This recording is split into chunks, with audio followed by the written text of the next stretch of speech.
Hi అండి, నమస్తే. నేను మీ జ్యోత్స్నని. Welcome back to Jyotsna official. ఈరోజు నేను నిమ్మకాయ నిల్వ పచ్చడి ఎలా చేయాలనేది మీకు చూపిస్తానండి. ఈ నిమ్మకాయ పచ్చడి కోసం నేను ఇక్కడ ఒక 30 కాయల వరకు నిమ్మకాయలను అయితే తీసుకున్నాను. వీటిని శుభ్రంగా కడిగేసి చక్కగా ఏ కాయకి తడి అనేది లేకుండా చక్కగా ఆరబెట్టేసి మళ్ళీ పొడి క్లాత్తో తుడుచుకుని అయితే ఇలా తీసుకున్నాను. వీటిని ఇప్పుడు ముక్కలు కోసుకోవాలి. కాయ సైజుని బట్టి 4 ముక్కలుగా అలా మనకి నచ్చినట్టుగా ముక్కలుగా కోసుకోవాలి. ఇప్పుడు నేనైతే వీటిని ముక్కలు కోసేసి మీకు చూపిస్తాను.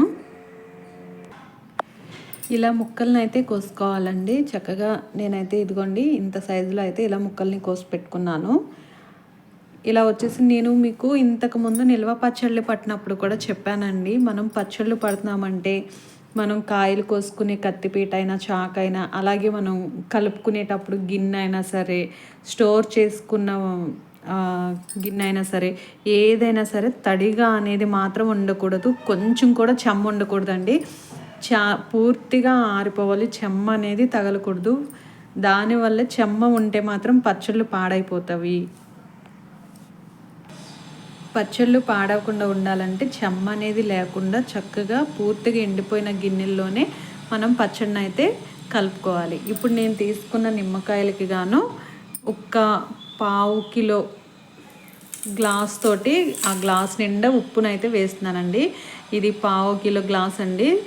నేను తీసుకున్న నిమ్మకాయలకి ఈ గ్లాస్ ఉప్పు అయితే సరిపోతుంది. ఇప్పుడు ఈ ఉప్పు అంతా కలిసేలా మనం బాగా కలుపుకోవాలి. ఇది బాగా ఇట్లా పైకి కిందకి టాస్ చేసుకోవాలి.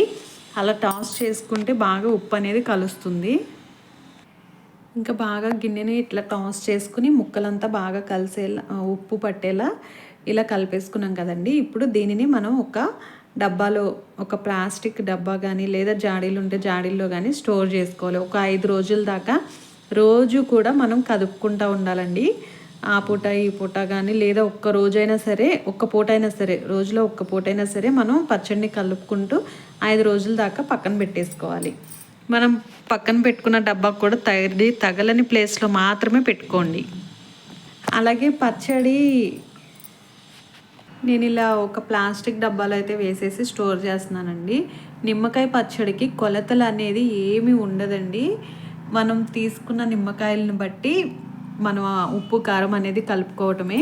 అలాగే ఇందులో తడి అనేది ఎక్కువగా ఉంటుంది కాబట్టి ఎక్కువ రోజులు కూడా ఏమీ ఉండదండి. అంటే ఉంటుంది, ఎక్కువగా పట్టుకోకూడదు నిమ్మకాయ పచ్చడి.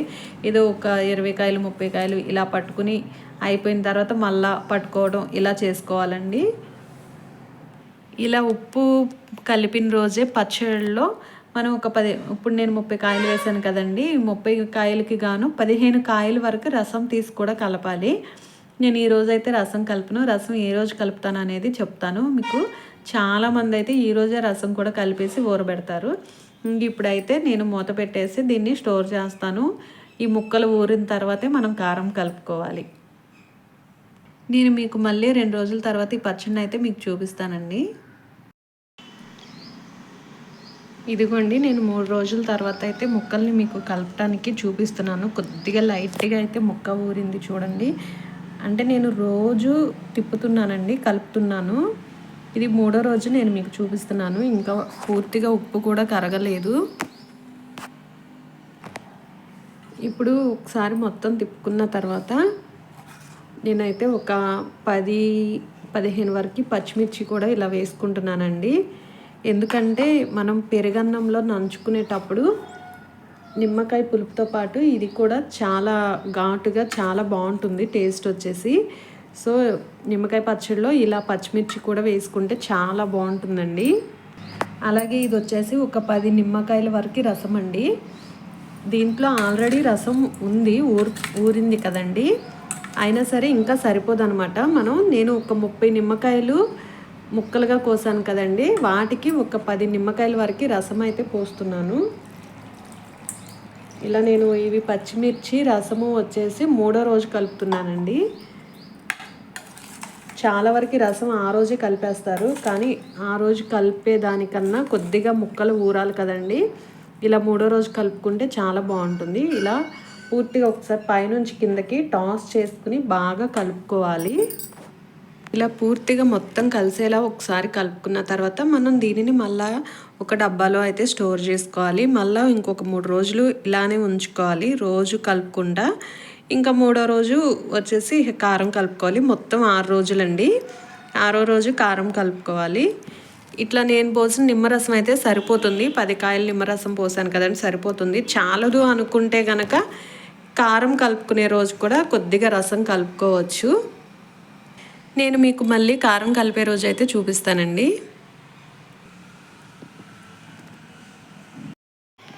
ఫ్రెండ్స్, ఇప్పటికైతే 6 రోజులు అయింది. చూడండి, ముక్క కూడా చాలా మెత్తగా ఊరిపోయింది.